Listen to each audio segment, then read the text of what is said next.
welcome back again to another podcast. And today we'll be asking give a description of your childhood expectation versus your actual reality. So a lot of times we as children we think, oh, in the future, I want to be a millionaire, I go own this house here, I own this a car here or whatever. But how is that now? Have your expectation pushed you to a limit, or has your child expectations limit your opportunity? So today with me, I have Darius. So if you watch my last podcast, you will see Darius. So hey, say hi, Darius. Hey, how you doing? All right. And we have Odane with us. Hi, Odane. Hello. So today we are going to be doing a brief discussion. It's nothing too long. We just want to know, or we want to help persons who are kids who are at a certain phase in their life. We want to help them to push forward or to be motivated. So if it's a case that you have a very high expectations, we want to help you limit your expectations. We want to help you manage your expectations. All right. So first question, how would you describe your childhood? So Darius, how would you describe your childhood? What type of childhood our society did you grow up in?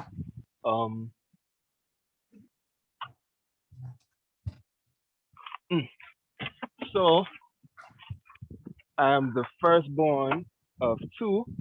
And I remember when you're the firstborn kid, they got the problem. Firstborn, right? So you have a brother, right? If you have a younger brother, he gets to see every mistake you make and be better. But when you're the firstborn, everything you do is trial and error. I know right? that. Yeah. Right? So my childhood dreams, I just remember going back and forth to, I want to be the next big basketballer. I want to be the next big this. I want to be the first. Because, it was before 2008. So I'm like, I'm going to be the first black president and all that. And then Obama came. I was like, fuck you, Obama. How you going to do that? That was my job. That was me. And that was your dream. He took your lights. He took away your lights. You wanted to be the first president. So he took your lights. Wow. Yeah, but around the age of 13, I found my calling and I stuck to it. And to this day, we still doing it. And yeah. Okay. What about you, Odane? What was your childhood experience like? Well, me, I'm an only child. My mom left me with my grandmother when I was around 3 years old. So I've been with my grandmother from I was 3 till now. I'm 20 something. Growing up, I didn't really have any dreams or aspirations to become anything big something there. I wanted to become a soldier, but now looking on that is not going to be possible. Why? Why is not going to be possible? Because I grew that out. I don't want to be in a soldier because I've seen what happens and I don't want to be it anymore. I don't be a soldier no more. Okay, so you didn't really have any big dreams, any big thing that you wanted to be like a professional basketball, a professional runner, or like Darius the same one, but he wanted to be the president. You didn't have I didn't see that. I was living in the moment. You were living in the moment. So wait, how do you think a person living in the moment, how do you think it is? Do you think it's beneficial for a person's growth or a child's growth to live in the moment? No, definitely not. Repeat that? No, you should have aspirations, but because of how I grew up.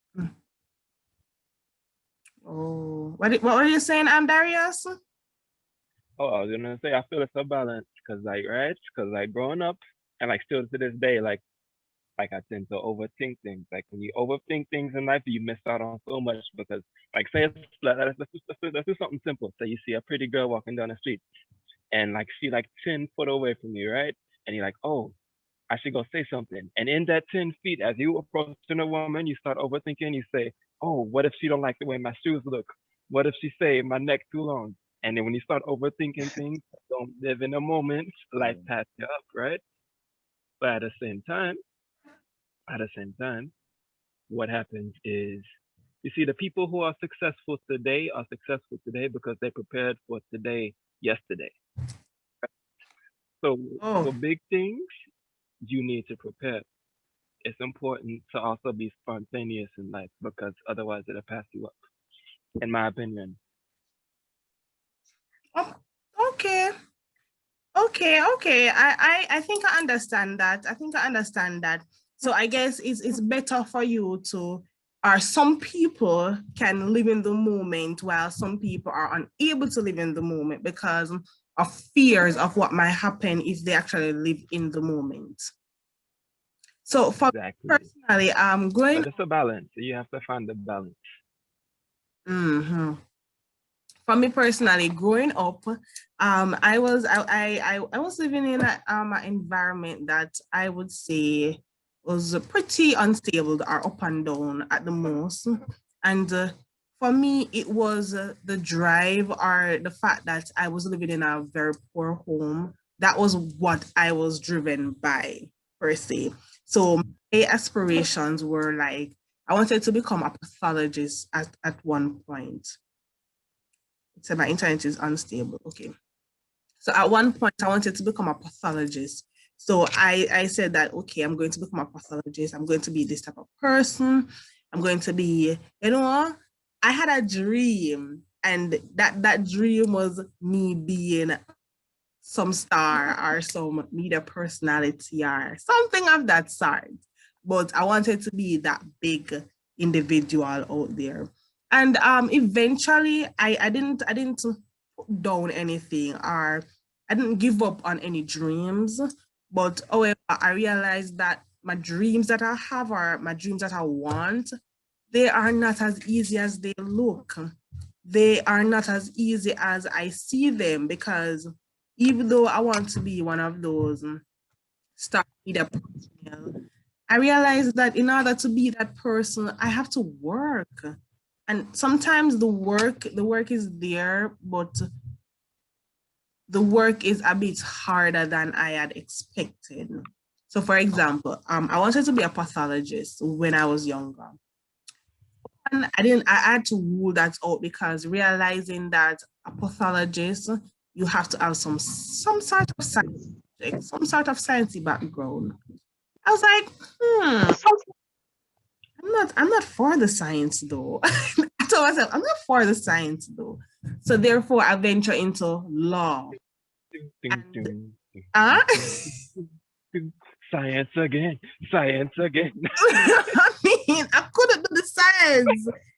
The science just, they weren't for me, to be honest. The science were not for me. So I decided I was going to do law. And then I was like, do I really want to be a lawyer though? I want to help people, but do I really want to be a lawyer? And so hence I said, okay, I want to be a lawyer.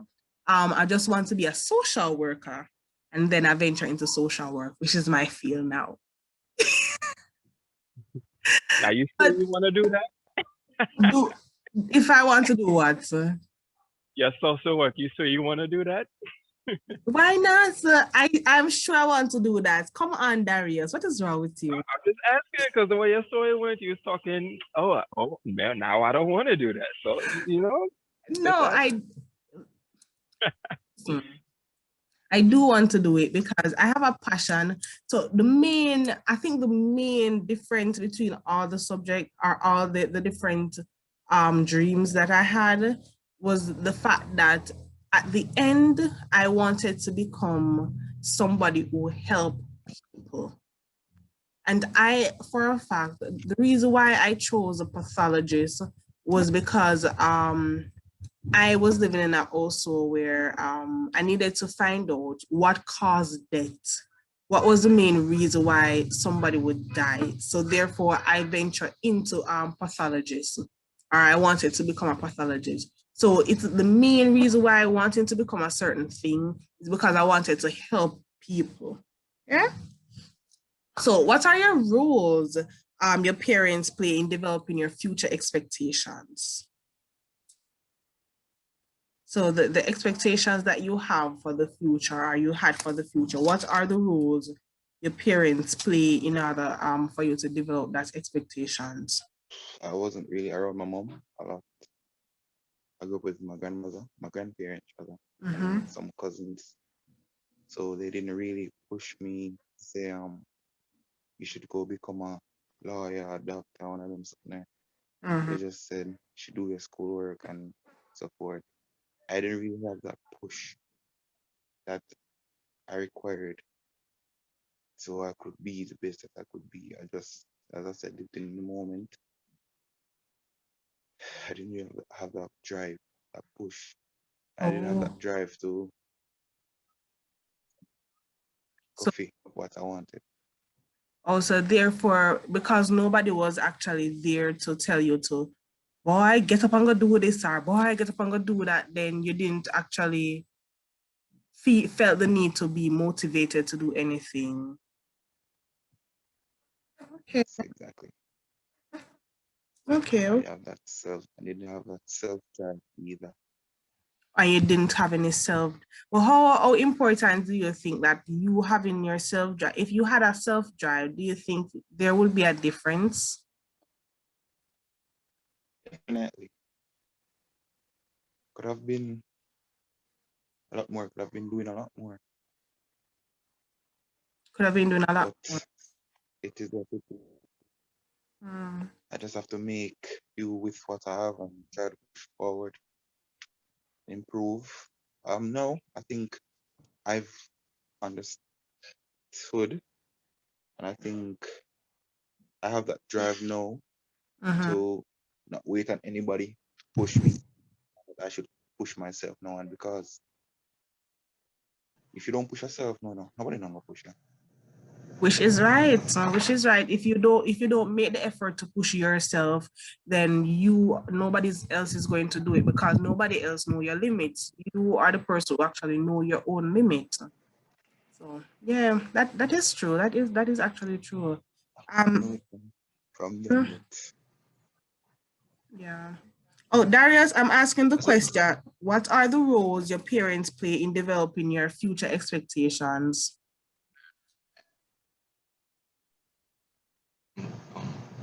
So, you know, my parents, they raised me to be like a saint. Like I ain't getting in no trouble, none of that. Yeah, I know, right?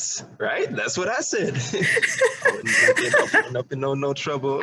I mean, I get in trouble for like, you know, you're trying to be like your father, you playing with his screwdriver, not to make you trouble, trying to build. the more you want to make trouble. Repeat that again. Yeah, get in trouble. I think the more them tell you not to get in trouble, not to be trouble or whatever, the more you're going to get in trouble. The more you're going to find trouble. That's the mechanism. I think that's how it works.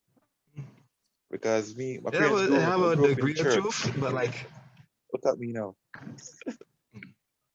I'm not a have a degree of truth to it, but I didn't go through that phase. Like I'm recently now going through my troublemaker phase. I should have went through it when I was a teenager, but now I'm a troublemaker. So like, but yeah, you know, you grow up, make good grades, you know, honors and all that. And one of the drawbacks to your parents putting that drive in you to be good is you never learn how to properly socialize with the other children because you're so focused on being that good. Like you want them to call you the good kid or the good youth and all that, and you're so focused on being that you miss out on hanging out with the other kids. And I feel it's important to learn how to get in trouble. It's important to seek out these things because you learn more about yourself.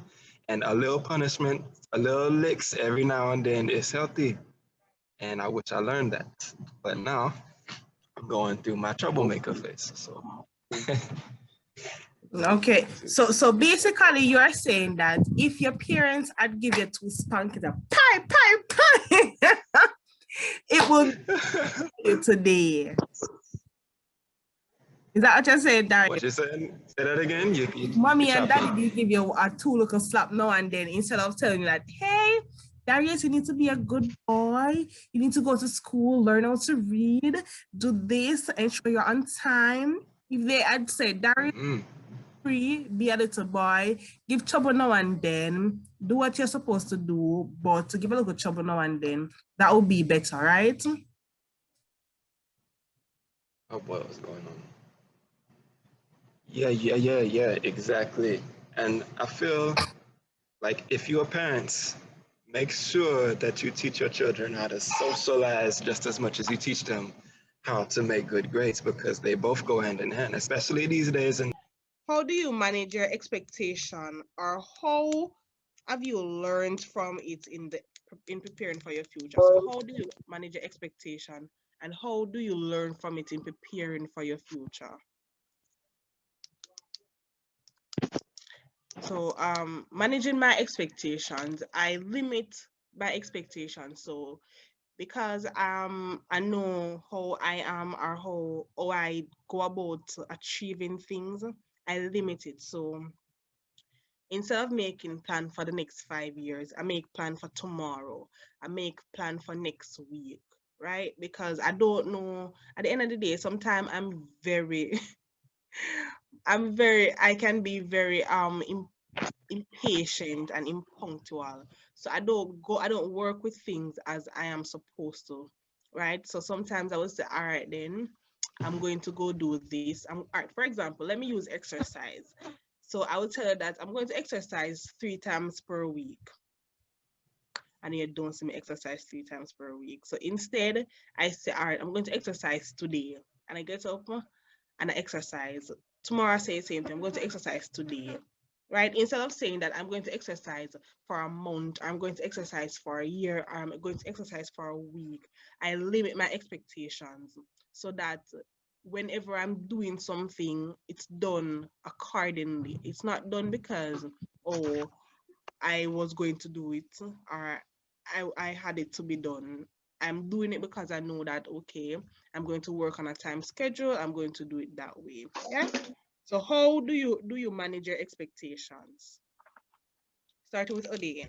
For me, really set plans. I just live in the moment. So Yeah, make you have sure I been go doing that through a the lot. day So. and then I plan for tomorrow. Yeah. Which I need to change. I need to set certain goals that I want to achieve. But right now I'm in that school phase. So I think finishing school and after school, while in school, I set my plans and then try to achieve them. Let's make more sense, no? Yeah, I think when you're in a certain phase, you are, so for example, when you're a kid or you're a child or you're in the young adult stage, you tend to not really care about certain things, or you tend to not really force on certain things, because at that point in time you're living a certain life. So you're still living under your parents' roof, or you're still living by your parents' law, or your parents are still giving you words of advice, right? While if you are not, if you are a more mature adult, and you're living on your own, you have to start making hardcore decision for yourself, by yourself, right? So I guess that is okay for you, Odin. That is okay for you to be living in a, very, yeah. What about you, Darius? How has your as managing expectation help you? Yep. management. I'm not hearing you, Darius. What up now? Oh. I said I wasn't hearing Okay, you. no, I thought your friend was saying something anyway. But so here what? You have, I try to set like a long-term goal, a yearly goal, and then after that, I just like between that, I don't come the hell on. Oh, okay, cool. I thought my internet froze. Okay, cool. uh, but yeah, you said a yearly goal, and then for me, I try not to plan more than 3 days ahead. So if it's Monday, I plan for Wednesday, Mhm. right? And so say I have things I want to get done today, I'll plan it all the way up until Wednesday, but I won't plan the whole week through because life happens and it's kind of hard to plan a whole week all the way through. So like even Okay. today, I say, okay, wake up, go to the gym, go work, go come here. Got Jim Darius, we got Jim. Okay, guys. So there was a short inconvenience that happened there. We will come back with part 2. But basically, what we were trying to say, or what we got across, was the facts of the matter that we all have expectations. We just have to know how to limit our expectation. And in order for us to limit our expectation, we have to know what we want, right? And not to think too much of something, not think too much of a topic or too much of what the future has in detail for you, right? Because it's not all the time whatever you plan is going to work out the exact way you plan it, right? Okay. Thank you guys for joining me again today on another banger, on another podcast. And I hope that you guys have learned something new today, learned something that you're going to take into your future, because we are all here to help you build a better future, a bigger, brighter Jamaica, a bigger, brighter future for you. You know where to find me on all social. It's going to be Tisha Shaw on Instagram, Facebook, Twitter, and all socials. Let's put it that way. Remember to like, subscribe, hit the notification bell. See the bell go down there. So yeah, you're gonna hear bling bling bling bling bling. Share, of course, and tell us what was your expectations of your future and what was the result. So what did you expect your future to be like, and what is actually your result today? Right? So thank you guys again, and go share it with your family and friends, and let's just have a wonderful day. Tune in again week after next week, where I'm going to have my personal vlog topic. I'm not going to tell you. I can't tell you. Not going to tell the topic yet. Yeah, but come on over. We are going to be ready for another banger. Yeah. Until next time. Peace out. Don't plan too far. Yeah. Work hard. Play hard. Work smart. Yeah. Play even smarter. Toodles. Bye.